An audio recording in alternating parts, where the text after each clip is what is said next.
Sejam todos muito bem-vindos ao podcast Construir para Vender, um podcast onde você aprende a criar, proteger e multiplicar seu patrimônio através da etapa mais rentável do mercado imobiliário. E no episódio de hoje vamos falar com um membro da Alavanca Pleno que está construindo casa em ICF para venda. 2 casas, inclusive, vai nos contar aqui os valores delas. Vamos entender os bastidores do porquê que ele ingressou para a incorporação imobiliária, do porquê que ele está fazendo casas nesse sistema construtivo e como que está sendo a experiência dele neste mercado. Seja muito bem-vindo, Anderson. Tudo bem contigo? Bom dia, muito obrigado. Obrigado pela oportunidade de estar aqui com vocês. Para nós é um prazer te receber aqui. O Anderson é meu vizinho de condomínio, né? Vizinho, no caso, eu construo uma obra onde ele mora, né? E é concorrente meu em outro condomínio, né? Então a gente tá ali trocando farpas ali dos empreendimentos. Várias, né? Mais uma troca de ideias Com certeza. do que realmente a concorrência. Com certeza, com certeza. Isso tu me ensinou na nossa primeira conversa. Exatamente. Nós todos estamos do mesmo lado da mesa, né? Quando a maré sobe, ela sobe para todo mundo, né? E o Anderson, então, é um dos membros da Alavanca Pleno, nosso programa de mentoria, e é incorporador aqui na região de Balneário Camboriú, e vai nos contar aí hoje por que ele ingressou nesse ramo, contar um pouco da trajetória dele nesse segmento, né? Muito bom ter você aqui, Anderson. E também trouxe aqui também um grande convidado, meu parceiro aqui, Gabriel Chervo, né? O cara do Vans e camisa polo, o cara do Corolla, né? Nosso parceiro aqui dentro da CP8 Empreendimentos, da CP8 também Educação. Muito bem-vindo. Obrigado, Léo, Anderson. Vai ser um prazer nós trocar essa ideia, cara, com certeza. Muito bom. Seguinte, se você está aqui no podcast ouvindo e está pensando em viabilizar teu primeiro empreendimento, ou mesmo se você já é incorporador, está escalando para o seu próximo nível, você não precisa ir sozinho, tá? Existem 2 programas de mentoria e mastermind aqui da CP8, onde você pode ter o meu acompanhamento do meu time e de vários outros incorporadores ao redor do país para viabilizar o seu primeiro empreendimento mais rápido ou para você escalar na incorporação, seja para faturar os primeiros R$2 milhões ou para faturar 10 milhões ou mais por ano, tá? Que é a mentoria Alavanca. É um programa de mentoria e de mastermind, ou seja, a gente se encontra, tem encontros presenciais aqui em Balneário Camboriú e além dos encontros, além do grupo de WhatsApp, também tem um programa de mentoria, onde a gente te acompanha passo a passo, a gente pega na tua mão em cada etapa crítica da viabilização do seu primeiro empreendimento ou da estruturação da sua empresa para crescer e a gente te ajuda a ajustar isso dentro da sua operação, dentro da sua organização, tá? Então, se você quer esse acompanhamento, quer como se fosse um personal trainer para viabilizar seu primeiro empreendimento ou para escalar na sua incorporadora, eu vou deixar um QR Code aqui para você e também um link na descrição para que você possa fazer sua aplicação, tá? É por aplicação porque a gente seleciona o perfil de pessoa que se adequa ao melhor programa ou mesmo que a gente consegue instruir ao longo do caminho. Então, se você tem interesse na mentoria Alavanca, toca aqui nesse link que está na descrição desse vídeo ou aponte sua câmera para o QR Code, que aí a gente entra em contato, nós agendamos uma sessão estratégica para entender o seu momento. Antes de a gente entrar um pouco mais no assunto dos empreendimentos que você está fazendo, eu gostaria que você contextualizasse um pouco da sua trajetória até aqui e o que te levou também a entrar na incorporação imobiliária, para que o pessoal te conheça um pouco mais. Tá, eu me formei em 97 em Maringá. 97. Você estava com que idade, Gabriel, em 97? 3. 3? Você nasceu em 94? Uhum. 3 anos. Eu gosto de Corolla e tem menos de 30. É diferente. É quase incongruência, né? Mas... Pô, 97 e nós tava ainda engatinhando, cara. Legal. E hoje eu tô aqui aprendendo com vocês, né? Não, todos estamos aprendendo juntos. A gente veio aqui para aprender contigo hoje. Obrigado. E trabalhei cerca de 5 anos trabalhando com obra, a gente chama de obra rápida. São postos de gasolinas, galpões e obras públicas, mas todas com até 100 dias. 100 dias. 100 dias. Então, a obra mais emblemática para mim foi a primeira, que a gente tinha que derrubar um imóvel e entregar o posto em 100 dias funcionando. 2 turnos e muita experiência. Foi a mais emblemática para mim, porque teve muito aprendizado. Porra, imagina. Deve ter tido. Metodologia. Cara... Foi uma loucura e eu agradeço aos Zé Carlos e Nivaldo, que foram meus primeiros empregadores aí, por essa oportunidade. E daí eu tomei gosto pela obra mais rápida, pela obra com mais programação, qualidade, com esse veículo. Legal. Né? E foi nessa época, segundo o Anderson, que branqueou os cabelos dele aqui nos cantos. Foi nesses 100 dias, depois ele estabilizou, né? Provavelmente. Porque esses 100 dias você deve ter envelhecido quantos anos ali em 100 dias, cara? Hoje ele conta de uma forma madura, né? Não, foi um aprendizado grande. Naquela época Imagina deve ter o sido dia a um dia negócio. daquilo, que Que loucura. loucura. Domingo, concretando, quebra a máquina, tem que comprar peça pra máquina domingo. Como é que Domingo. você faz? Vai Você bater na porta Você dos... bate na porta do cara que tem a peça lá e fala, cara, eu preciso comprar uma correia.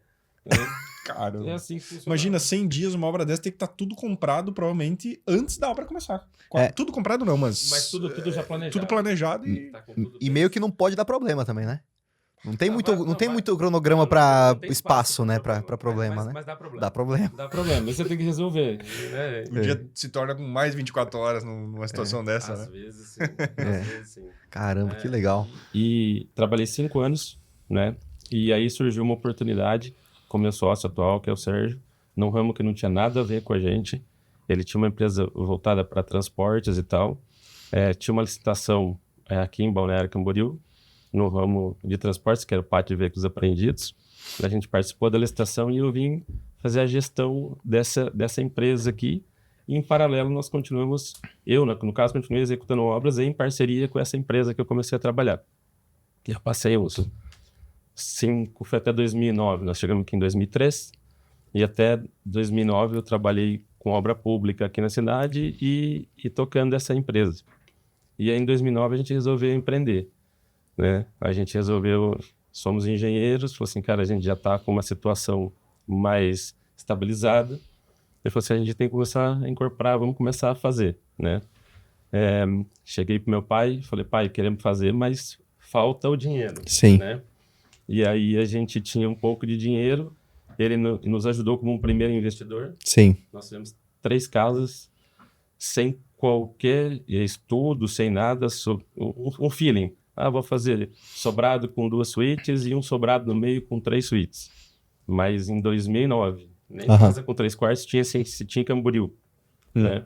A gente resolveu fazer, como todo mundo que começa meio eu acho que dá certo, né? Sim. Eu acho que é assim que funciona, né? A gente terminou as casas e teve um pouco de dificuldade para vender. Sim. Porque o mercado naquela época, Minha Casa Minha Vida, casas na faixa ali de 100 mil na época, a gente colocou quase 160 mil para vender, fora do eixo do mercado, com 2 suítes e tal, teve um pouquinho de dificuldade para vender, né? Depois disso, a gente passou ali com 6, 7 meses e tal, e a gente entrou no Minha Casa Minha Vida. Aí, com força, né? Fizemos 4 casas no Minha Casa Minha Vida, ninguém nos conhecia, então você fez as casas e não tinha, você não conseguia vender, porque ninguém te conhece, você não consegue vender em planta, nada. Então a gente terminou as 4 primeiras casas, quando estava no finalzinho delas a gente conseguiu vender, e aí a coisa engrenou dentro do Minha Casa Minha Vida. Até 2014, quando a gente decidiu fazer, aí a gente fez 4 casas, depois partimos para prédio de 6 unidades, tudo com recurso próprio. Depois fizemos um de 9 unidades, um outro de 6, partimos para um de 12, e aí eu me deslumbrei e achei que já estava experiente, já sabia tudo e tal, decidi fazer um prédio de 16 unidades com elevador. Buscamos um investidor, porque a gente não tinha todo capital, né? Escolhemos um ótimo terreno, mas o terreno era ótimo, não tinha fundos, era um terreno com 2 esquinas e tal, maravilhoso. Bom. Muito bom o terreno. Sim. Mas lá perto da Areana, quem conhece aqui, mas lá no final, lá indo para o Caledônia. Sim. Então, assim, fora do centro, fora do eixo, tipo assim, um ótimo prédio no lugar errado. Né? Um bom produto. No lugar errado. Né? Então, tudo isso nos levou a repensar todo. Dificuldade de vender, nós vamos 2 anos para vender. Depois de pronto. Um ano e meio para fazer o prédio. Eu falo da construção rápida, 1.500, 1.600 metros de obra, levou 1 ano e meio. Muito bom, cara. A velocidade, eu venho, como eu disse, eu venho desse, porque Sim. fazer obra rápida, né? Sim. Então, o planejamento bem feito e tal, então a coisa voou, né? Onde está a dificuldade? Uma obra muito rápida, sendo um apartamento, a pessoa precisa dar entrada, vender isso, né? Você precisa vender isso. Numa obra muito rápida, você não tem espaço para dar entrada, para a pessoa parcelar essa entrada. Então, veio a minha primeira dificuldade. A segunda dificuldade foi que a gente pegou ali no finalzinho da obra, 2016, o impeachment da Dilma, aquela dificuldade com relação... O mercado não ajudou também, né? Não ajudou e tal, e a gente acabou parando, né? Então, lá em 2016, a gente até 2018, praticamente, para vender todo o empreendimento. Chegaram a alugar algumas unidades? Deixamos só para Deixaram venda. para venda. Deixamos só para venda. E teve uma valorização de 2016 a 2018 nessas unidades que ficaram remanescentes? teve. Isso é o mais interessante que eu acho no mercado, Anderson. Porque por mais que a gente consiga, a gente tenha dificuldade na venda, demorar 1 ano para vender, 1 ano e meio para vender, ainda assim, essa demora na venda, ela vai ter uma valorização esse produto Sim. ao longo desse período. Então, a demora na liquidez não necessariamente é uma perda financeira. Não, Né? de jeito nenhum. A gente não perdeu financeiramente. Sim. O que a gente perdeu foi o compasso pela metodologia que a gente Com usava. certeza. Como a gente usava recurso próprio e o investidor, Sim, então a coisa ficou parada. sim, Né? Então a gente acabou ficando com a coisa enroscada. sim, Houve valorização, a gente não perdeu dinheiro com o empreendimento, sim, né? Não teve esse tipo de problema. sim. Mas a gente percebeu que a gente estava fazendo da forma equivocada. A gente não estava usando as metodologias adequadas para chegar, para entender o empreendimento, o público e tudo mais, né? Aí eu tive um dissabor com relação a isso e resolvi parar. Né? Meu sócio, como ele é de São Paulo, mora em São Paulo e não se envolve diretamente, falou: se tu não quiser, a gente dá uma segurada e tal e vamos, Sim. né, tocar a vida com outras coisas. Como a gente tinha uma transportadora, tinha outras coisas, eu acabei me envolvendo com aquilo de 2016 até o ano passado. Né? Focou na logística. Na logística. Né? Fiquei totalmente focado nisso daí. Nenhuma obra, nenhuma reforma, nada. Fiquei totalmente fora da engenharia. E aí, o ano passado, o meu contrato com a prefeitura terminaria. A gente entrou na concorrência e acabou não ganhando. Mas já pensava que esse ciclo estava no fim para a gente. Sim. Né? E aí, a gente começou a estudar o que a gente ia fazer voltando para a construção, que é o nosso, né, é a nossa paixão, é o que a gente gosta de fazer. E eu falo eu falo meu sócio, a gente, né, gosta do empreendedorismo, gosta de incorporar, gosta de construir. Vocês estão juntos há quanto tempo na sociedade? Desde 2003. 3. Pô, que legal, 21 cara. anos, cara. 21 anos. 21 anos de sociedade e a gente já é amigo de infância, que ajuda um pouco. Né? Nossa, A gente se conhece, cara, desde o 2º grau. que legal, Mas cara. ele sempre morou em São Paulo.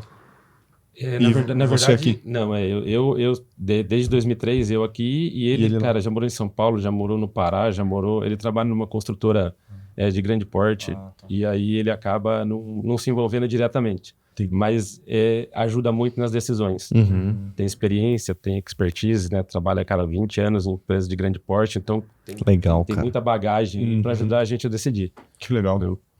E aí, o ano passado, quando a gente perdeu o contrato, a gente já estava ali, vamos entrar na concorrência, mas se perder não seria o fim do mundo. Sim, Então, sim. Nós iríamos voltar a construir de qualquer forma, vamos dizer assim. Né? Mas aí só acelerou o processo.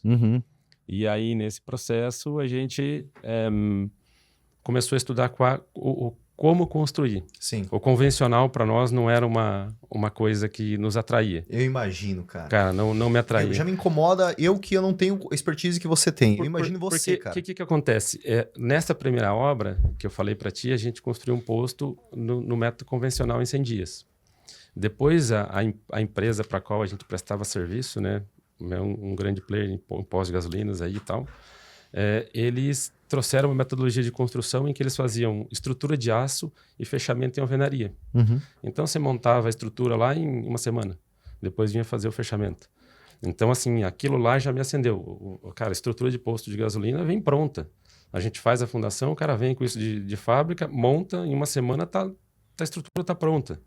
Então, isso já me chamou a atenção lá no começo. E aí, quando o método convencional, cara, começou a me dar aquele negócio de, falar assim, cara, tem que ter alguma coisa diferente. Tem que ter alguma coisa melhor para se usar.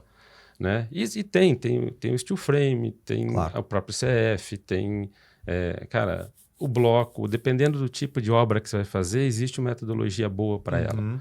Não quer dizer que o metodologia A ou B é ruim. Né? A minha percepção é essa. Né? Com certeza. E aí a gente começou a pesquisar ali o que nos faria sentido. Cara, a internet né? Ela tem um algoritmo que você está procurando coisa diferente. O João caiu lá, né? Da ICF, caiu lá num desses leads, né? E aí ia ter ia ter uma imersão ali de 3 dias, igual Sim. foi feito recentemente, igual às vezes vocês fazem Sim. aí, que explicou o método. Cara, liguei pro meu sócio e falei, cara, achei o que nós vamos fazer. Cara, é rápido, é bom, tem o acústico, o térmico e tal, isso aí tudo a gente aprende depois. E durante a live ali ele disse, é financiável pela Caixa. Isso E aí. foi para mim o ponto Isso aí é o que chave viabiliza. do bolo, né? Exatamente. Foi a cereja do bolo. Aí a gente, né, fiz o curso, ele tem um curso de expert, entrei no curso de expert e teve uma eles iam apresentar o ICFlex, que é um reboco do sistema, né? Em Campinas, na fábrica deles, e eu fui até lá. Né? Todo mundo foi convidado que era do ecossistema ali, e eu fui até lá. E aí entendi o que era ser um licenciado. Né? Me explicaram ali o que era ser um licenciado. E aí eu conversei com o João e acabei me tornando um licenciado da ICF, né? E já tinha o objetivo de fazer a primeira casa. A gente já tinha o projeto pronto, a gente modificou porque as paredes eram de 15 e as formas são de 18 centímetros, depois com o ICFlex, que é o reboco, dá 20 centímetros. Então a gente teve que ajustar o projeto e estou iniciando a primeira casa em CF fevereiro desse ano. Fevereiro desse ano. E você está e você está em que fase da obra? Nós estamos... nós começamos, eu falo, iniciou a obra, tu tá no Caledônia, tu sabe como é que é a burocracia para você iniciar a obra ali. Sim. Né? Você precisa fazer toda a parte de instalação, entrada de energia, fossa, então assim... Vamos falar de fundação para frente. Fundação, nós começamos a fundação no dia 12 de março. 12 de março. 12 de março. Tá. Hoje a gente deve concretar a primeira laje no final desse mês. Primeira laje. Não o térreo, no caso, a primeira perfeito. Poxa, foi. Então a gente tá mais gravando aqui esse podcast na metade de maio. A gente tá falando em 2 meses. Março. 12 de maio, mais 12 de fevereiro, de março, perdão. 12 de março. 12 de março. 12 de abril, 12 de maio. Caramba, 2 meses. Muito bom. E as paredes já estão todas fechadas, né? Pois é, As porque a paredes gente já estão passou. fechadas. Até acho que eu comentei contigo que eu passei lá, eu não sabia se era a obra dele. Não sabia que era a obra do Anderson naquele momento ainda. E, cara, tava com toda a alvenaria fechada já. Isso. Porque não é o sistema de parede... que não é alvenaria, né? Está acostumado com esse bola fora, né? Mas faz parte. Mas o fechamento já é feito. Porque na verdade, no ICF, é uma forma de isopor e concreto armado dentro. Né? Então, ele já vai fechado. E aí, perguntas que surgem ali, e surge para mim também... cara, como é que eu vou fazer se eu quiser abrir uma parede? Eu posso abrir uma porta? Se eu quiser abrir uma janela depois? É possível. Desde que se mande o projeto lá para o pessoal do DCF Projetos e ele confirme o que você está fazendo e faça o reforço adequado. Né? Um sistema construtivo que aceita o concreto armado com ele, porque ele é concreto armado, então ele aceita você colocar um pilar, uma viga. Se você quiser fazer uma estruturação com aço metálico, você consegue também. Né? Se você quiser fazer uma mescla com um steel frame ou drywall, aceita perfeitamente, como a alvenaria aceita também fazer uma mescla. Então, cara, o sistema ele me encantou geralmente pela flexibilidade. Né? O arquiteto, por exemplo, não precisa fazer um projeto específico para a ICF. Sim. Ele faz um projeto livre, um projeto normal. O único cuidado que eu peço para as pessoas que estão próximas e me perguntam faça as paredes de 20. Porque a forma é 18. Então, se você fizer a sua parede com 15, que é o padrão, quando você for colocar a forma, você tem que começar a adaptar. Às vezes você vai perder espaço num banheiro para poder adaptar. Cara, você vai perder 5 centímetros no banheiro. Numa casa de alto padrão, talvez não faça diferença. Mas, às vezes, numa casa de médio padrão ou uma casa do Minha Casa Minha Vida, isso vai fazer muita diferença. Um banheiro que teria 1,20 vai ficar, às vezes, com 1,10. Né? Então, assim, tomar o cuidado na hora do projeto, já fazer a parede com 20 centímetros. Que aí você elimina qualquer tipo de dificuldade posterior na hora de executar. Sim.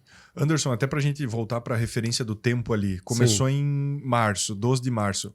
Projeto, estimativa para finalização de obra? 20 de dezembro. 20 de dezembro. Março a dezembro, 9 meses de obra. Quantos metros quadrados a casa tem? 335 mais a piscina. Muito bom. Essa velocidade ela é um grande diferencial desse sistema, né? Não, ele ajuda bastante. E a gente está considerando 9 meses para essa, porque é a nossa primeira experiência Minha equipe não estava treinada, veio o pessoal da ICF que nos ajudou ali inicialmente na obra.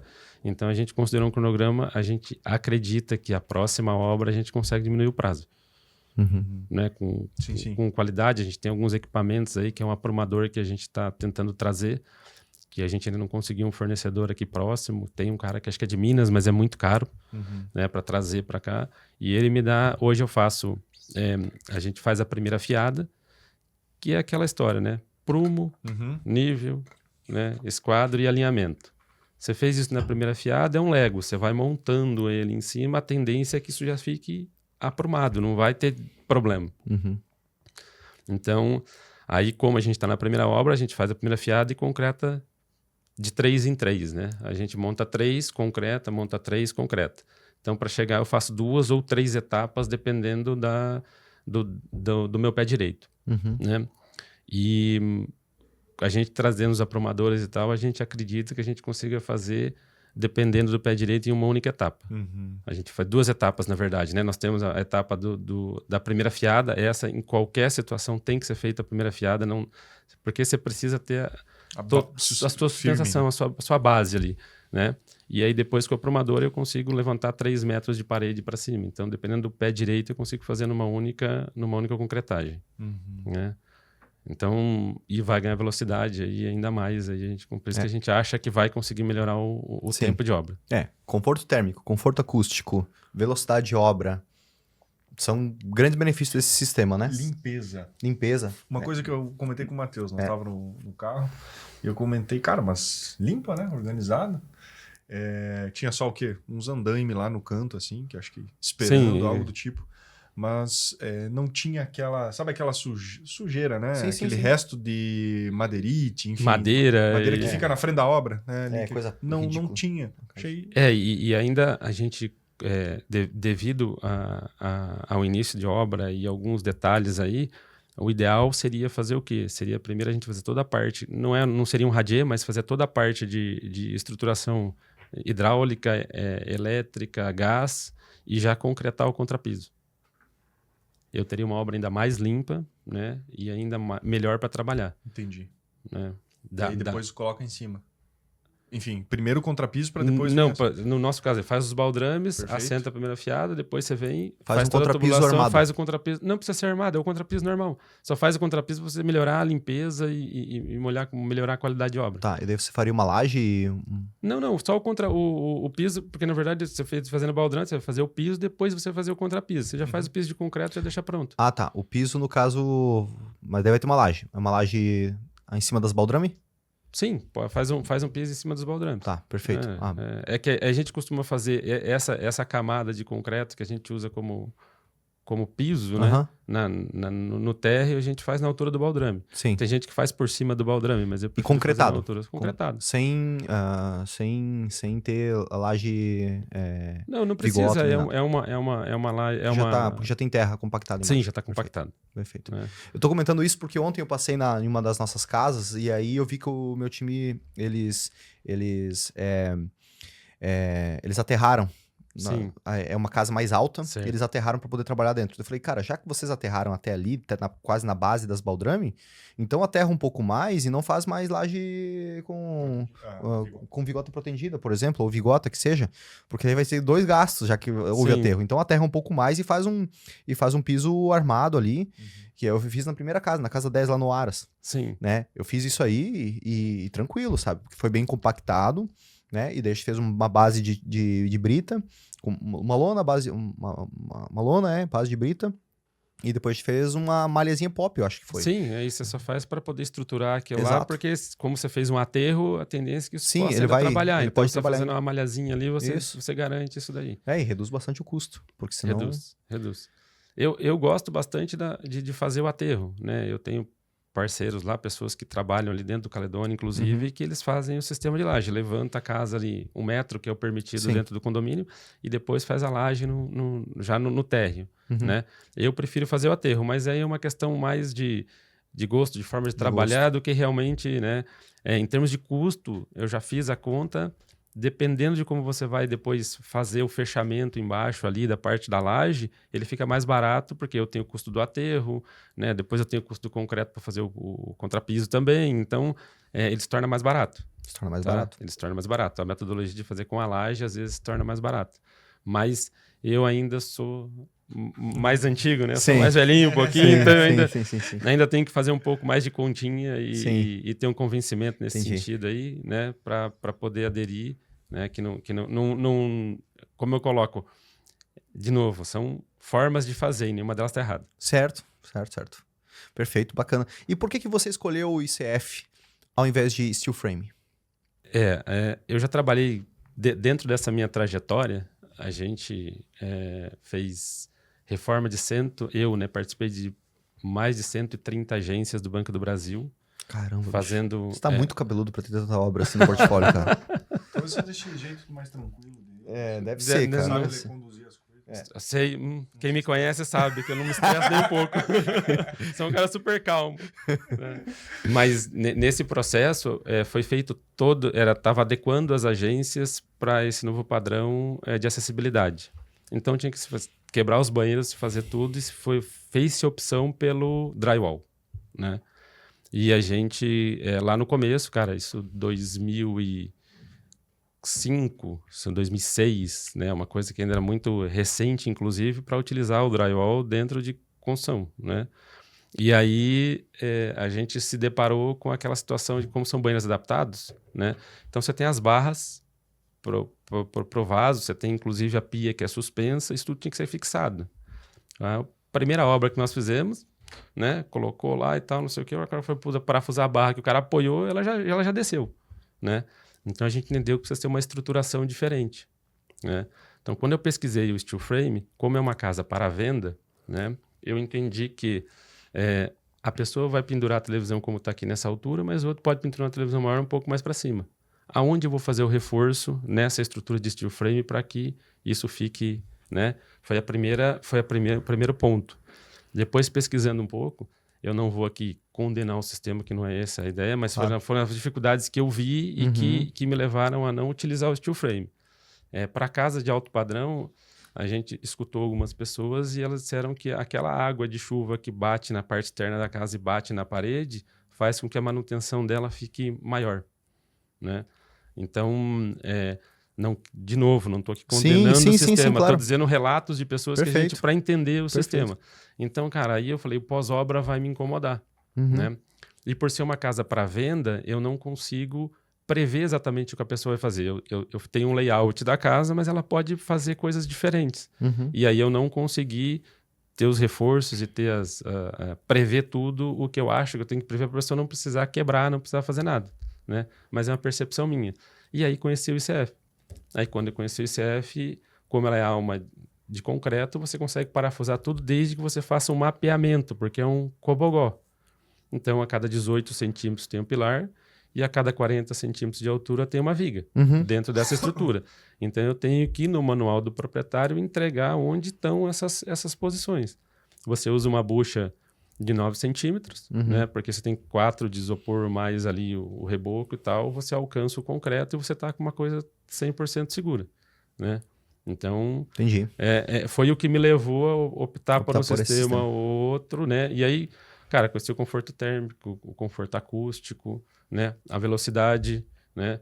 E, cara, no Brasil ainda, por mais que outros sistemas possam ser muito bons, a gente ainda tem aquele negócio que a nossa casa tem que ser de uma coisa resistente. Sim. Aço e concreto, né? Então, eu achei que era mais fácil para mim e me sentir confortável. Então, se eu uso muito a métrica do que eu sinto, né? Então, eu sinto confortável para fazer, eu acho que as pessoas não se sentem confortável para morar. Assim como você foi criterioso para tomar a decisão de um método construtivo ou outro, né? Entendi. Sente a segurança de que sente a segurança de passar isso para eu consigo passar essa segurança para o cliente, né? Entendi. Mas eu tenho conhecidos que optaram pela casa de steel frame, por exemplo, não é steel frame o nome, né? Tem Wood frame? Wood frame. Não, steel frame mesmo, desculpa. Em steel frame e estão muito felizes. Muito entendeu? felizes. Tinham pressa, precisavam de uma coisa, foi um projeto executado ok, assim, tinha um projeto arquitetônico, foi feito de acordo com o projeto arquitetônico, então não tem nenhum tipo de Cara, é o que eu falo, tem para todo mundo. O João conversa às vezes com ele isso, cara, tem para todo mundo Tem. espaço para todo mundo, Tem. para toda a metodologia, né? Sim. O convencional não vai acabar amanhã também. Mas cada vez menos pro convencional e mais para outros sistemas, né? Eu concordo. Porque a própria... acredito que a gente sempre se movimenta por causa da dor, né? Sim. Esse não é pelo prazer ou pela novidade. Isso aí ajuda, mas o movimento de massa é pela dor. Sim. E a dor está sendo mão de obra. A dor está sendo cada vez menos a opção de mão de obra no canteiro de obras. Então eu vou te dar uma vantagem do ICF nesse sentido. Como eu tenho muitas vigas, ainda tenho um carpinteiro, hoje 2 carpinteiros trabalhando comigo lá. Mas a obra iniciou com um mestre de obra, 4 serventes e um pedreiro para auxiliar no prumo, linha, alinhamento, enfim, né, na parte de esquadrejamento e tal, para ajudar nesse sentido. E a casa tem 2 profissionais, vamos dizer assim. Sim. Eu não vou ter um pedreiro, eu não vou ter um cara fazendo reboco, né? Porque é outro sistema. Então, a hora que a gente terminar, estruturar a casa, entra um pintor. Ele faz o reboco em ICFlex. ICFlex. ICFlex. Já é como se fosse já a etapa da massa corrida ali? Não, ela é um comprimento. Eu vou, para simplificar, eu vou dizer assim, imagina uma C3. Perfeito. Tá? Imagina uma C3, você passa ela, perfeito. Vem com uma tela de estruturação para evitar qualquer tipo... É uma tela de nylon, fininha. A gente fez isso em Cabeçudas. Como que se chama o nome dessa massa aí? É ICFlex. ICFlex? ICFlex. Não é a... Talvez... Mas tem outras marcas, tem outras ICFlex, é a marca do grupo, né? Que é sei lá quantos milímetros? 7 milímetros. 7 milímetros, né? Então você vem, passa a primeira camada, estrutura com essa tela, vem, passa a segunda camada, perfeito. Tá a gente fez isso em Cabeçudas. Tá pronto para receber a massa corrida, né? Na parte externa tem o ICFlex externo que você aplica as 2 demãos, a terceira demão você pode fazer uma textura, pode fazer um projetado e ela já fica pronta. A gente não fez no externo, a gente eu não me encorajei. A gente estava fazendo o teste num dia de manhã, aleatório lá, num pedacinho da área de serviço. Veio um cara e falou assim, não, que essa massa é boa. Eu falei, então faz um pedaço e vamos prototipar. Né? Uma coisa que eu aprendi é prototipar tudo antes de começar a fazer. E o proprietário da casa apareceu naquele momento. E ele viu que não, vamos fazer. Pô, olha isso aqui, ó, que maravilha, pra que reboco, não sei o quê, vamos fazer isso aqui. Eu falei, ó, a gente tá testando, a gente não sabe 5 anos depois o que acontece. Né? Então, eu também sou arrojado nas coisas, mas tem que ser conservador em outras. Uma coisa é, o que vai acontecer daqui 5 anos na casa? A gente não tem histórico ainda desse material aqui na região. Sim. Não, vamos fazer. Tu acha que... Daí ele falou assim, ele meteu essa pra mim assim, tá, tu acha que o Elon Musk tá indo pra Marte testando as coisas 5 anos? Daí eu falei, pô... Elon Musk versus sua obra. Há 10 anos, cara. 8 anos fazendo 8 anos tentando fazer o foguete de ré, cara. É que ele não sabe, né? Ninguém sabe, né? Ninguém sabe, exatamente. Ninguém sabe a quantidade de foguete que ele botou fogo, né? E daí a gente fez, cara. Só que a gente fez essa massa numa estrutura que não ficou muito bem alinhado. Mas era alvenaria. Era alvenaria. Então, eu vejo que no ICF, perfeito, porque você vai ter os 7 milímetros. Sim. Na alvenaria, os 7 se tornam 1,5. 2, em alguns casos. É que, na verdade, é aquilo que a gente fala. Do ICF, o principal é a primeira fiada. É onde você tem que gastar mais tempo. Porque se você tiver ela alinhada, aprumada, é um Lego. Ele vai encaixando um em cima do outro. Então, se isso estiver fora de prumo na saída, a parede vai torta. Depois, para você ajeitar, você vai ter que usar prumadores e puxar essa parede. Então, assim... A principal função desse pedreiro e do meu mestre de obra dentro da obra lá é garantir o prumo para que a gente possa usar o... Ah, mas e se a parede ficar fora de prumo? Você vai ter que rebocar para poder ajeitar. Você não vai ter pra onde correr. Você vai ter que usar o reboco estruturado e vai ter que rebocar. Não tem como. Então, o principal cuidado com o sistema é esse. Uhum. E Anderson, nesse caso, como você teve uma redução muito grande de equipe, sim. E você teve também redução... Não vamos falar de prazo, vamos falar de custo sem considerar a linha do tempo. Sim. Você prevê uma redução de custo em relação ao sistema convencional? Prevejo, mas nessa primeira obra a gente está trabalhando como a gente tem um pouco... É mais lento, a gente está com mais gente. Sim. Então, a gente fez a conta do convencional. Quando a gente migrou para o ICF, Sim. a gente manteve o orçamento, né? Sim. E ele tem seguido ali dentro próximas. daquilo que a gente tinha planejado. Tá. Né? Porque no convencional a gente tem um fator adicional, que uma coisa é o orçamento, outra coisa é os retrabalhos que surgem durante o início da construção. Num geral, tô Sim. dizendo, né? Sim. A gente está trabalhando muito mais com mão de obra, num sistema muito mais artesanal, que vai ter ali os descompassos de uma equipe, às vezes, que não é tão profissional, Sim. e isso vai gerar perdas e retrabalhos, que podem daí justificar uma redução de custo no ICF, porque o orçamento é mais preciso. Sim, eu consigo Né? deixar ele mais preciso. Exato, Eu porque consigo- você eu tem um consigo- orçamento similar nos dois, só que um é muito mais artesanal, o outro é mais industrializado. Sim, No industrializado você tem mais assertividade, no exato. artesanal você tem mais variáveis. Exato. Né? Então, a gente, nesse sentido, como a gente é a primeira obra, nem todos os custos a gente tinha, tinha uma base, né, baseado no que a ICF passou para a gente. A gente está confirmando que aquilo está acontecendo, a quantidade de concreto, a quantidade de aço, né, a quantidade de forma. Uhum. Então, isso tem se mostrado eficiente e você consegue ter um planejamento muito próximo do executado. Sim, Né? Então, que vai te trazer aí uma condição melhor. Vai reduzir a mão de obra. Sim.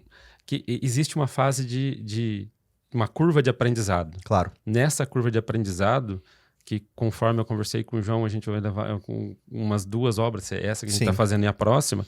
Então, nessa curva de aprendizado, a gente vai conseguir reduzir tempo, Uhum. né? Mas talvez não conseguir reduzir expressivamente o custo. Porque, por exemplo, nessa primeira obra que nós fizemos, que está em andamento, a gente sequer pensou em tentar compatibilizar o projeto, a parte de baixo com a parte de cima. Nós vamos fazer ICF, dizem que, né, falaram, é mais barato, então tá tudo bem, né? Vamos fazer vamos deixar a arquitetura livre, né? Sim.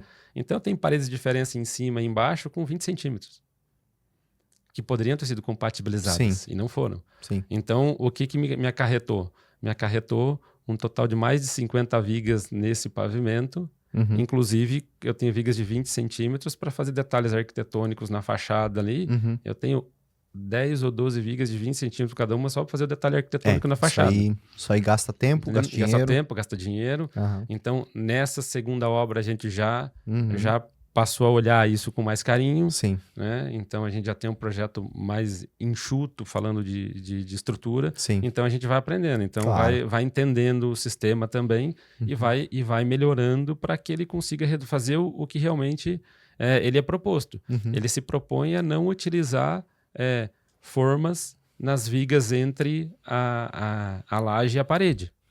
Você não tem madeira. Uma das propostas do sistema é esse. Mas se você fizer como nós fizemos, uma arquitetura livre, em que você não tem uma parede em cima de outra parede, cara, você vai precisar fazer uma viga. Você vai precisar ter madeira. Você vai precisar ter mais ferragem. Mais ferro também. Então, isso tudo nós estamos nessa curva de aprendizado aí em termos de custo. Uhum. Mas eu acredito que na terceira obra a gente vai estar conseguindo aí reduzir 10% a 15% aí em termos de custo de material. E Bacana. mão de obra, como você tem menos tempo, você vai acabar reduzindo também. Bacana. Isso só pra gente, acho que finalizar essa questão tu comentou sobre os projetos, né, a compatibilização, e essa era uma dúvida que eu tinha.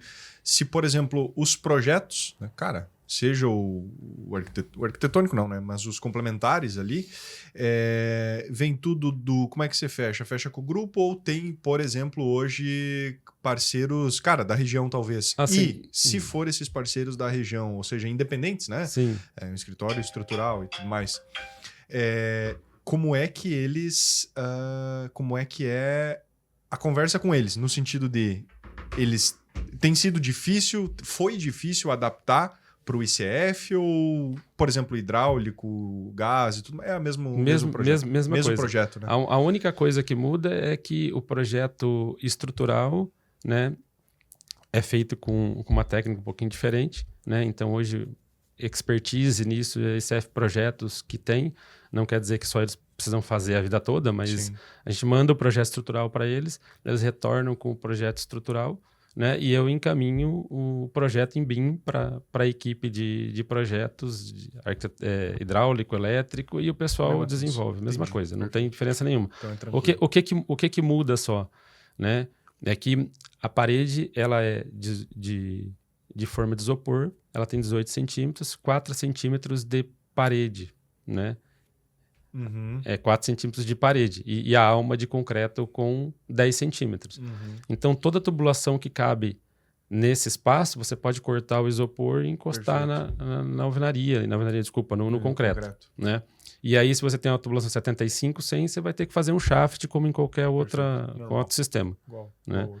E o que tá na horizontal, né? O que nós temos de ar-condicionado, essas tubulações aí, né? Se você não está utilizando as vigas e usar só o sistema construtivo, né? Você vai conseguir passar porque você tem um espaço ali, que é um cobogó, então você tem um espaço para passar a tubulação ali sem atingir a estrutura. Entendi. Ótimo. Maravilha. E sobre os números desse empreendimento aí, qual que é mais ou menos o valor do custo total dele entre terreno e construção? E as características da casa, assim? Ali a gente, nesse primeiro empreendimento, a gente fez esse estudo empírico, né? Claro, claro. E a gente visitou várias casas no condomínio e conversou com dois corretores e entendeu que não existe um produto, que é a casa de 4 suítes, 5 suítes sendo uma no térreo. Que esse produto base não tem. Acho que vocês têm uma casa agora que está à venda. Temos. Finalizando agora, né? né?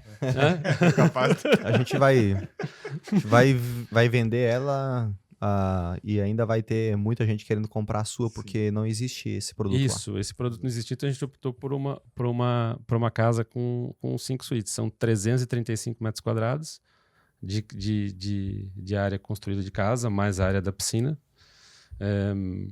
Nós estamos falando ali de um investimento entre terreno e construção em torno de... É que eu vou te falar só o valor de construção, porque o terreno varia muito. Então, a gente vai sempre tendo que atualizar. Quando eu comprei o terreno, se eu falar quando eu comprei e quanto ele vale hoje, por exemplo, já dá para abrir um sorriso. Se eu vender só o terreno, eu já ganharia um bom dinheiro, né? Sim. Mas, assim, o valor estimado hoje, que a gente fala terreno e construção, se fosse comprar o terreno hoje, né? Ali dá 2 milhões e 300. Isso é um número importante para vocês entenderem o que o Anderson disse. Se fosse comprar o terreno hoje. Perfeito. Né? Porque muita gente, às vezes, vende a casa com o preço considerando o custo do terreno lá atrás. E se esquecem que ele teve uma valorização. Às vezes dobrou de preço, às vezes até triplicou em alguns casos. Às vezes terreno da família. Então tem que sempre considerar o terreno no momento atual.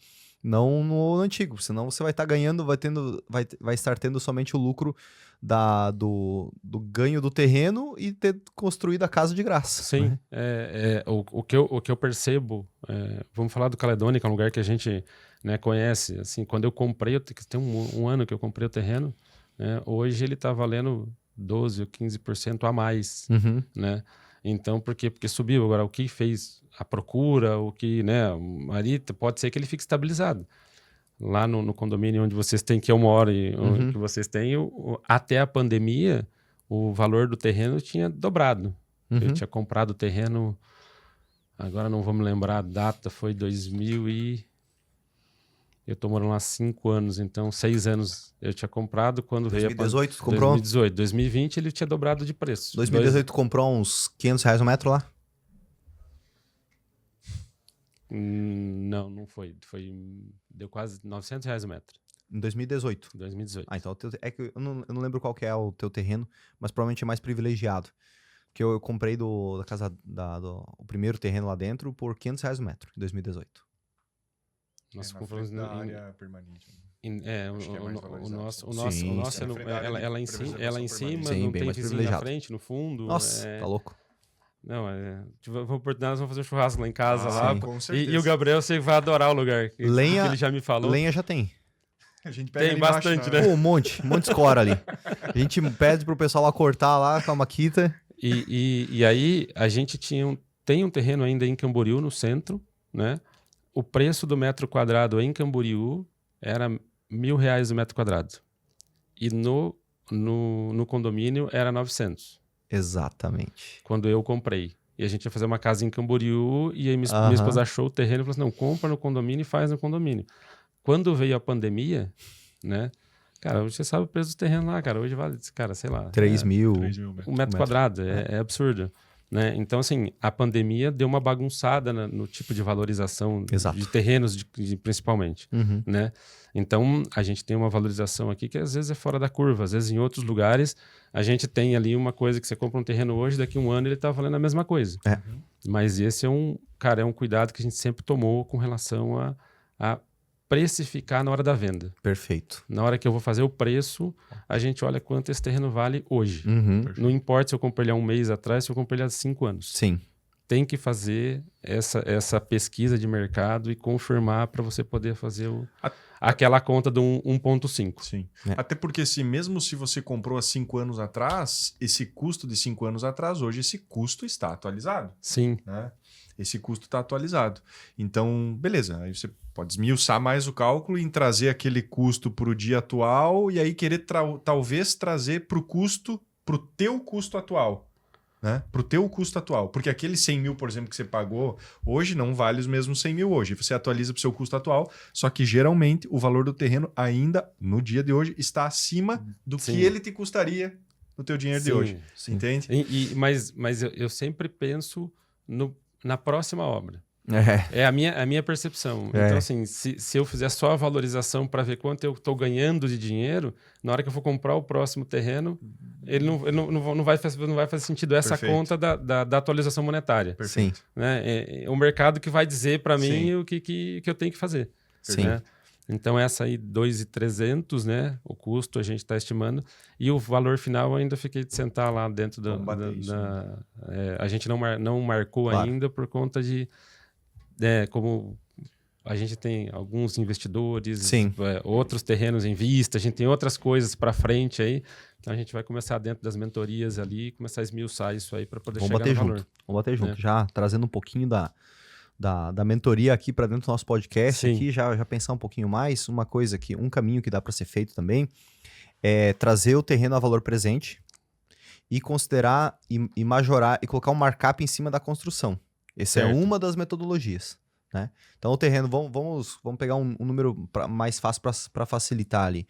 O terreno saiu de 100 mil reais para 200 mil. Beleza. Ok. Esse é o preço atual do terreno. Sim. E a construção, ela custou 400 mil reais e agora você quer colocar 50% em cima? Então 600 mil reais é a construção. Só que o terreno ele tá a 200 agora. Então, esse é um caminho. Você atualizar o valor do terreno e majorar, colocar um markup em cima da construção. Certo. Do custo da construção. Ficar aí 50%. Então, seria um produto que ficaria em torno de 800 mil reais. Sim. Que daria os 60% sobre o custo entre terreno, o custo inicial entre o terreno e a construção. Certo. Né? Então, esse é uma das estratégias para serem feitas. Né? Agora, de nada adianta a gente fazer toda essa conta, achar um número bonito e não ter ninguém que pague. Isso. Esse é um ponto também, né? A gente tem esse desafio também, tem que considerar. Porque, por exemplo, Anderson, lá no Caledônia, que é a casa que mais demorou para vender até hoje, minha. E eu falo isso tranquilo, né? Porque também não é um problema para mim. Assim, gostoso não é. Sim. Né? Tem um produto que leva mais tempo para vender. Mas, por exemplo, ontem veio 2 propostas e vem direto. Ontem veio, um imóvel aqui em Balneário de 2,4 mais a volta em dinheiro. Sim. Pô, mas é uma permuta alta, cara. Eu tô aceitando 2/3 praticamente do valor em permuta. E aí eu tô trocando um produto que não é uma commodity por uma commodity. Sim. Um apartamento em Balneário Camboriú é uma commodity. 140 metros, não lembro agora as características, mobiliado, melhor incorporadora daqui, não a maior, a melhor. E andar alto, banheiro, hidromassagem, tudo lindo, lindo. Só que, beleza, para eu aceitar um por 2,4, eu tenho que queimar ele por 15% a menos. Sim. Então eu tenho que vender ele ao menos 2,1, 2 milhões. Tá aí, será que eu tenho essa margem lá para poder queimar tanto assim? Porque se o cara me dá a torna com 15, com esse valor de ágio, beleza. Daí eu repasso dele mais barato e eu consigo fazer. Mas daí às vezes ele quer Colocar o dele na FIP e pegar o meu abaixo da FIP. Eu sempre falo disso, cara. Se a gente vai falar de troca, é FIP por FIP, né? É pedido por pedido, né? Exato. Desde que não esteja uma coisa fora do mercado, né? Exato. Mas essa é uma dificuldade. Corolla não se vende na FIP. Sempre acima. Sempre acima da FIP? Olha, ó. Deixa eu ver. Não sabia, cara. É difícil pegar uma Corolla na FIP, claro. Né? Você pega, né? Mas... Pega, mas né? Sim. Daquele jeito. Corolinha bem acabado. Igual do pai, inclusive tá à venda, pra quem quiser. Ah, é? Vamos chamar no direct. O do meu pai, né, quando ele faleceu, nós vendemos ele tinha um Corolla, que tinha tirado zero. Bom gosto. Minha irmã, que estava cuidando lá, anunciou ele, o LX da vida ali, um desses. E aí não pôs em garagem, nada e tal, e vendeu direto. Ela vendeu um pouquinho abaixo da FIP e tal, mas tava na FIP e o cara é aquela choradinha. Só da negociação. Da negociação. Né? Só pro cara sentir que levou uma vantagenzinha, né? Não é nem... Já que comprou com desconto. Mas é um belo carro. Ah, é um Você baita tem carro. Muito, muito bom gosto. Você tem um Corolla? Não, você não tem um Não, Corolla? eu não tenho Corolla. Que pena. Não. eu não gosto do Corolla, mas eu sou um cara eu sou diferente, eu não gosto do Corolla. Você tem cara de que gosta de caminhonete. Sim. É? Sim. Tem cara de que gosta de carro mais alto. Até porque você é mais alto também, né? Sim. Você entrar num carro sedã... Mas a gente fala de carro, eu acho que eu vou trazer no carro e a gente vai falar na casa é a mesma coisa, né? Tu gosta do Corolla, eu gosto da caminhonete, tu deve ter um outro gosto com relação a carro. O Léo não gosta de carro. Ele não gosta de carro? Que me leva do ponto A ao ponto B. Então ele mora na rua. Ele mora na rua. Desde que leve ele de um ponto pro outro sem ter que ele se incomodar no Tá tudo certo. Exatamente. Tá tudo certo. Então, vai de pessoa para pessoa. Cara, não tem. O cara gosta do motor, do conforto, o outro gosta porque é um carro mais alto, às vezes precisa levar alguma coisa. E a casa tem esse lado. Mas existem os Corollas da vida na casa. Tem, né? Tem os Corollas da vida na casa. Né? São aqueles carros que atendem a grande maioria das pessoas. Perfeito. Né? E é o que a gente encontrou aqui com vocês na metodologia de como chegar a um imóvel. Né? Apesar de eu ter feito lá de 5 suítes com essa pesquisa meio empírica, sem usar toda a metodologia, né? Mas eu percebi que a gente estava no caminho certo. Sim. Né? Então, quando eu às vezes, né, a gente fala que não, cara, isso aí qualquer um faz, a casa, não sei o que, qualquer um faz. Mas você achar o produto certo, com o cliente certo, vai demorar um pouquinho para vender, porque a torna está vindo fora de medida. Se viesse, na minha percepção, até 30%, né, seria uma coisa que já teria ido embora. E outra, teve um descompasso no meu produto. Quando eu comprei o terreno, eu comprei a troco de banana, dei 30 mil de entrada, que daquele jeito. O cara tava assim, ele tava com problema de dificuldade de pagamento, tava com 6 meses devendo já pra loteadora. Falou, cara, ó, paga o valor que eu tô devendo, e que era 30 mil reais. Daí eu fiz uma proposta pra ele pra pegar o que ele já tinha pago do terreno e pagar em 90 dias. E o saldo, daí você assume com a loteadora. Foi isso. Então foi uma negociação muito boa, assim. Hoje o terreno tá ao dobro, mais do que o dobro do preço já. Imagina. E aí eu fiz um estudo, eu olhei todas as casas e eu vi que estava sendo construído. Eu falei, meu Deus, se isso aqui está sendo construído, eu faço melhor. E fiz, de fato. No entanto, nesse meio tempo, eu peguei uma casa bem maior para fazer. E era de um cliente. E eu precisava de uma equipe de carpintaria gigante nessa outra casa. Aí eu falei assim, deixa a minha casa, que é na minha pessoa física, para trás. Vai devagarzinho ali e vai pro outro. E eu tinha identificado naquele momento que uma casa de 3 suítes venderia rápido. Porque era o que tinha demanda naquele momento. O mercado foi mudando. Choveu de casa de 3 suítes e começou a se tornar um diferencial uma casa de 4 suítes com uma suíte no térreo, que é o que eu sempre fiz nas minhas casas. Né? Sempre uma suíte no térreo. E aí eu entrei num descompasso de mercado. Quando esse meu produto ficou pronto, eu já estava em outro momento de mercado, com outra demanda, porque ele tomou mais tempo para ser construído do que deveria ter feito.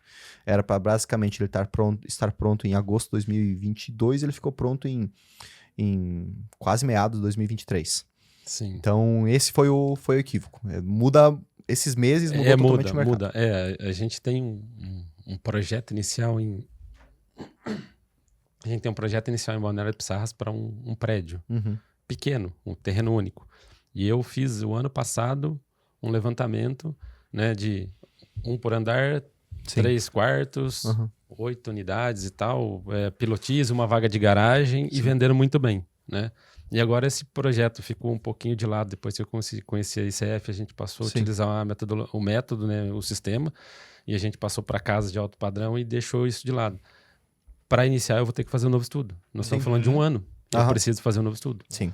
Eu não dá para usar aquilo que eu tinha lá de 1 ano atrás e achar que vai funcionar. Exato. E o mercado lá tá bem dinâmico. Tá entrando lá também. Eu não tenho, faz tempo que eu não vou para lá, mas eu acredito que já deva estar. Pode ser que o produto ainda seja uma necessidade mas ali. Tem que reavaliar. Mas tem que reavaliar. Tem que reavaliar, com certeza. Tem que reavaliar. E Anderson, qual que é os próximos passos aí na incorporação? O que você pretende? Tá, nós estamos com essa casa em andamento. Nós temos uma casa para iniciar, se tudo der certo, em julho. Julho. Né? Legal. Que é também no Caledônia. É uma casa de 4 suítes. Perfeito. 3 suítes e 3 em cima e uma no térreo. Perfeito, ótimo. Né? O diferencial que a gente está tentando usar na casa é as 3 vagas de garagem efetivamente cobertas. Né? Então a gente fez um projeto em que a gente cabem 6 vagas, né? 6 carros, mas são 3 vagas cobertas e os 3 atrás. Né? A gente entendeu ali que a gente está fazendo casas que eu preciso ter um diferencial. A minha ideia é sempre ter alguma coisinha que as pessoas não fazem. Né? Isso vai ajudar a vender a casa ou não vai? Aí é uma coisa que a gente vai sentindo ali. Mas eu acredito pelo que é uma coisa que eu percebo na casa de alto padrão, porque o filho já tem uma certa idade e tal, às vezes já precisa de um terceiro carro e aí o cara fica o carro na rua. Mesmo na casa de alto padrão. Né? Então a gente quer dar esse diferencial para a pessoa. Sim. O depósito, né? Que é uma coisa que a gente tem que colocar ali, não tem jeito, né? E que seria o próximo projeto. E um espaço gourmet externo? Sim, um espaço gourmet externo. Externo. Aí a gente faz ele integrado. Nesse projeto aí, ele integra com a parte, com a cozinha, com a casa toda, na verdade. Perfeito. Porque ela é uma porta de... O espaço ali são 8 metros, se eu não me engano, e a porta recolhe atrás do lavabo. Maravilha. Então, assim, se você quiser, ou se a pessoa quiser, ela pega a porta que está ali e migra ela para a parte externa. Ela tem essa condição também. Legal. Ela não precisa fazer um investimento pesado ali para poder fazer isso. E aí faz a integração do gourmet para a parte interna da casa. Fica tudo integrado. Interno. Né? Aí vai, né, no momento, às vezes... Se tiver pronto, a pessoa às vezes não faz, aí depende do momento que vai acontecer a venda aí para a gente fazer, né? A gente também tem num outro condomínio em Camboriú, né, que a gente pretende soltar um empreendimento, mas esse ainda está ainda no campo, ainda nós vamos começar a metodologia do início, esse nós vamos fazer desde o começo, todo passo a passo, para a gente entender se é o momento daquele local. Né? Isso ainda, esse estudo é para esse ano, mas essa obra deve se iniciar o ano que vem. Legal. Né? Porque a gente ainda tem que investidor, se nós vamos financiar, e nós temos que ver como é que nós vamos usar caixa forte, nós vamos usar qual a metodologia que nós vamos utilizar para poder construir.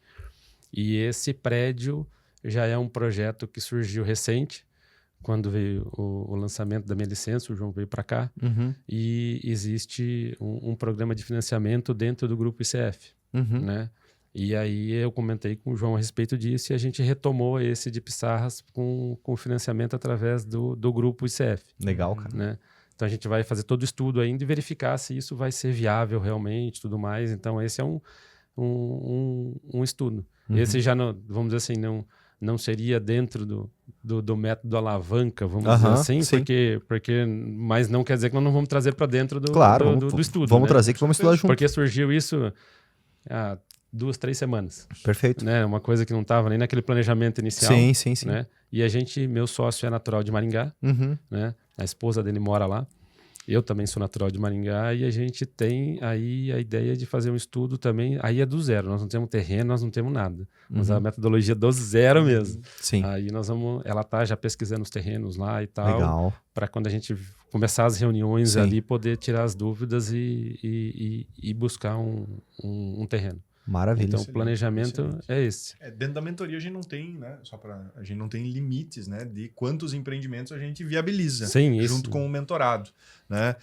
Dentro do período da mentoria ali, tem mais gente cantando pneu também. Tem né? mais gente, tem mais gente. Começa com uma casa e já tá Mas empilhando. então, essa primeira casa, e aí vem bem de encontro às metodologias aplicadas de investimento. Uhum, A gente iniciar essa primeira casa com recurso próprio, uhum. terreno e construção, né? E aí a gente percebeu, conhecendo vocês, cara, eu consigo fazer algumas coisas diferentes. Veio uma oportunidade de um investidor, né, nessa primeira casa, e então ele ficou com, no nosso caso ali, 1/3 do empreendimento, Perfeito. né?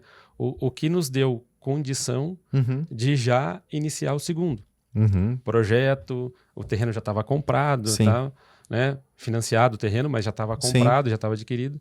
E agora a gente tem aí, para nossa primeira reunião, que ainda nós não marcamos, mas nós estamos desenvolvendo ainda, um estudo para um investidor para essa segunda casa. Né? Então, assim, a gente, antes de conhecer o método Alavan, de conhecer vocês aqui, a gente tinha ideia de fazer uma de cada vez. Aham. Então, você está falando, está cantando pneu? Nós estamos cantando pneu porque vocês abriram a minha cabeça no sentido, cara, eu posso fazer mais Uhum. com menos, né? Sim, Desde que seja bem estruturado, com certeza. né? Então, aí a gente começou a estruturar. Como a gente já tinha feito empiricamente as 2 primeiros projetos, então, e a gente acertou, Uhum. né? 4 suítes, 5 Sim. suítes e tal, né? Então, a gente não estava tão fora da curva assim, né? Tão perdido. Mas ele nos ajudou ali a perceber que essa mentoria, né, que eu, das antigas, chamo de consultoria. Consultoria. Né? Nós chamamos de nós mais antigos, mais velhos, chamamos de consultoria, mas essa mentoria, eu acho que para quem precisa se reciclar, para quem precisa entender o mercado, como ele funciona, cara, ela vale muito a pena. Eu vou dizer assim, ó, a correção do preço do imóvel que nós vamos fazer vai pagar o curso, vai sobrar dinheiro. O curso, desculpa, vai pagar a mentoria e vai sobrar dinheiro com certeza. Uhum. Quer dizer, um insight que nós vamos ter dentro de um todo aí, que nós Sim. estamos falando de 4, 5 projetos. É. Tá? Então, eu agradeço a oportunidade de estar fazendo parte disso, sinceramente. A gente Prazer agradece é nosso, também cara. a sua confiança em nós e é importante, quando a pessoa tem essa clareza de que apenas um parafuso apertado já vai pagar todo o investimento, né? As coisas aceleram muito na vida. Sim. Porque daí a conta deixa de ser uma conta sempre de escassez e uma conta de abundância. Tá, quanto que eu vou perder, o quanto que eu tenho que gastar para ter acesso a isso? Não, quanto eu vou ganhar ao ter acesso a isso. Sempre é o ganhar, né? Mas tem um detalhe aí, Léo, que às vezes a gente, quando vai fazer esse investimento, Sim. a gente acha que o consultor vai dar uma fórmula mágica para a gente. Uhum. Esse é o principal erro que eu percebo de quando a gente vai buscar uma consultoria ou uma mentoria. Uhum. O cara vai fazer por ti. Uhum. Na verdade, ele vai te dar só o caminho. Exatamente. Quando eu falo só o caminho, dá a impressão que é nada, mas Sim. ele vai te dar uma metodologia para você poder desenvolver aquilo. E vai de você o quanto arrojado, o quanto conservador você vai querer ser com aquela informação que você tem. Uhum. Né? E as pessoas, às vezes, não percebem isso. Né? Que você vai ter que ter um certo risco e a mentoria vai te dar esse colchão de tranquilidade no sentido de estou tomando a decisão certa. Mas não vai fazer nada por mim. Exatamente. Não é o Gabriel que vai lá, Analisar ir lá em o Maringá, achar um terreno e tal. Não, quem tem que fazer sou eu. Isso. Exato. E às vezes a pessoa paga achando que tu vai resolver o problema dela.